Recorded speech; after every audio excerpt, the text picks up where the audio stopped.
Hi, I'm Dr. Julie Whitney of the University of Kentucky's first-year engineering program, and I'm here to talk to you today about a transition to engineering project, the Solar Tracking Design. The goal of this project is to create a device that will use inexpensive photoresistors to detect the light direction and then turn a small solar panel towards the light. The key design parameters in this project will be the number of photoresistors used in an array, linking the photoresistor angle to the solar panel angle, minimizing wear on a motor, creating a test stand that allows for repeatable data collection, and developing a control algorithm in MATLAB. After the initial research is completed, the next step in the process is to consider multiple designs. 4 designs were considered for this. The first design was the lowest electronic part count, as it put a photoresistor onto the solar panel, and the two moved together to find the place where the photoresistor said the most light was coming from. The downside of this design was the motor and the photoresistor won't know where the light's coming from, and so they'll have to move a lot to find that optimum point. Design 2 improved upon this by using 3 photoresistors in an array separate from the solar panel. Now the direction of the light could be determined and the solar panel moves less often. The main problem with this design is resolution on the angle. Design 3 improves upon this by using 5 photoresistors in a nice big arc. Now a much wider range of light directions can be handled. This array needs to be kept in alignment with the solar panel, and so some sort of a structure will need to be built. Design 4 addresses that by using a single device, in this case a bottle, to put both the array and the servo motor for the array into a single structure. The biggest con here is going to be just keeping the bottle from rolling. The decision matrix allows us to compare these designs. We use attributes like the angle resolution and the cost against the 4 designs, and when they were put up and they were weighted such that angle resolution and alignment had the highest weighting, then the design selected was design number 4. The Gantt chart shows the schedule for this project. It took about a month and a half of real time to complete the project, and the biggest time usage was in test stand development and the build. Gathering data took a bit of time, but most of the rest of the work was fairly quick. The next step in the process is mathematically modeling the performance of your device. The goal of mathematical modeling is to predict the signal strength as a function of the photoresistor angle. And that's going to change because as the photoresistors tip away from the direct light, their effective area is going to decrease. The photoresistors are arranged in 30-degree increments around the bottle. And so as sunlight comes in from any directions, some will be tilted towards that sunlight and some will be tilted away. The effective light capture area is going to be the surface area of the photoresistor that's directly facing the light. And this can be calculated using the following formula. The effective light capture area is going to be your light capture area times the cosine of the tilt angle. The light capture area is the base times the width of the photoresistor, but as you tilt it, only one of those 2 axes is being foreshortened. These effective light areas were calculated on an Excel spreadsheet and plotted in this graph. And you can see by 40 degrees of rotation away from perfectly facing the light, the signal should have dropped by about 20%. There's another modeling that we can do. Photoresistor variation due to resistor variation. Every photoresistor is paired with a resistor in a voltage divider circuit. And so the variations of the fixed resistor might also impact performance. The tolerance on those resistors is plus or minus 5%, which means if you randomly grab a group of 5 resistors, you could have range from 10,500 to 9,500 ohms. What would that do to the photoresistor signal?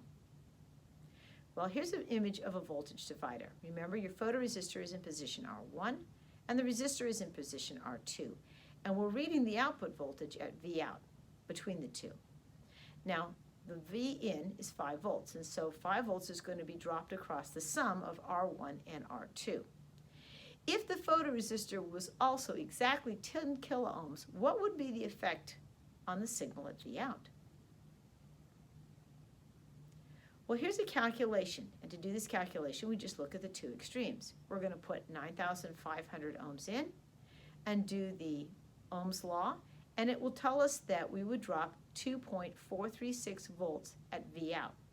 However, at 10,500 ohms for the same setup, we would drop 2.562 volts at V out.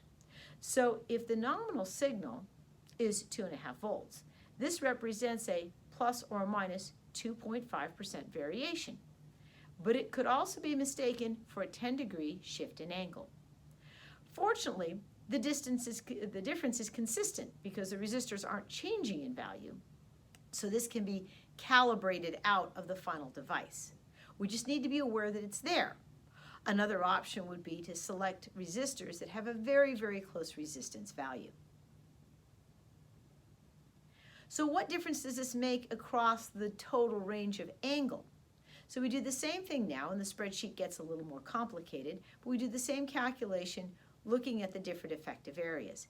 And the result is graphed in that Excel graph down at the bottom. What we find is the slightly more resistor gives a slightly higher sensitivity to the device.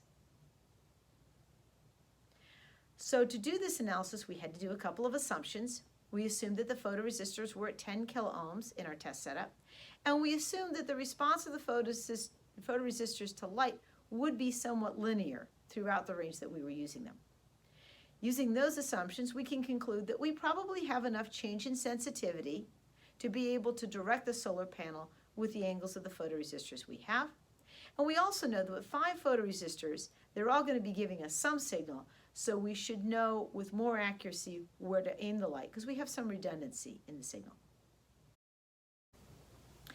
Now that we believe we have a device that can give us a correct sensitivity, the next step is to build it, collect the data, and see how it performs.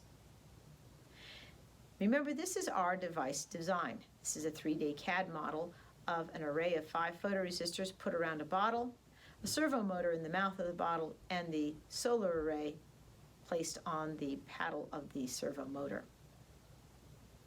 To build this device, I started with a paper protractor to mark 30-degree increments on a piece of black cardboard, and then mounted the photoresistors onto that, and you can see the wires going behind it. That strip, that array, was then taped onto a bottle, and the servo motor was mounted to the front of the bottle to keep it in alignment with the photoresistor array. The schematic of the circuit is as follows. Each of the photoresistors, each of the 5, is connected to a different analog pin on the Arduino. So the first one's connected to A1, the next one to A2, and so on. They each get power and ground from the Arduino. The servo motor is connected to a digital pin to control it. The flow chart shows what happened when data was collected. The photoresistors were not uniform in sensitivity, and so to make the device work, data was collected, and the control algorithm was set as a group of if-else-if statements so that the device knew where the light was coming from based on which photoresistor was giving off which signal. So now let's look at the data that we got out and the device performance. Turns out one of the most important parts of this project was to get a good test stand. We needed to be able to control the direction of the light repeatably as well as the intensity of the light.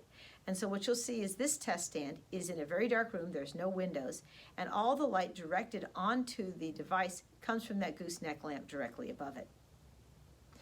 With repeatable light, you can find out how much signal you get based on the direction. Different photoresistors had different sensitivities to the light. Now, Vout was highest for each photoresistor when it pointed towards the light as expected. And also as expected, Vout dropped off for each photoresistor when it was turned away from the light. The average value of Vout for all 5 photoresistors when pointing at the light was 3.45 volts. So back calculating, this gives us a photoresistor average resistance of about 4,500 ohms, which was less than the 10,000 ohms that we used for our modeling. The nice thing about the photoresistor data was it was repeatable, especially where the light was most direct. These is the data for each of the 5 photoresistors, and at the top part of the curve, the 5 data points taken are sitting right on top of each other for each light level. So you can see that it was possible to calibrate the system so it knew where it was looking. This is the code that was used for the final device. And after this code was put in, each position was repeated 5 times, and the code correctly identified the position 100% of the time. Conclusions and future steps. It's difficult to do a project like this without getting some ideas on things you'd like to change, things that you've learned that you know you could make better. One of the things that I did was I went back and took the measured photoresistor resistance of 4,500 ohms and put it back into our theoretical calculations to see how sensitive I would have expected the photoresistors to be. Well, 2 photoresistors responded similarly to the model. 1 was more sensitive and 2 were less sensitive. The device functioned quite well, and every time it was shown a direction of light, it responded correctly by predicting which direction it should turn the photocell. But we need to make this whole system a lot more robust if it's going to go out in the real world. The sunlight can come from a variety of directions and be at a variety of intensities. And so probably what needs to happen is each photoresistor-resistor combination needs to be independently calibrated across a wide range of light intensities.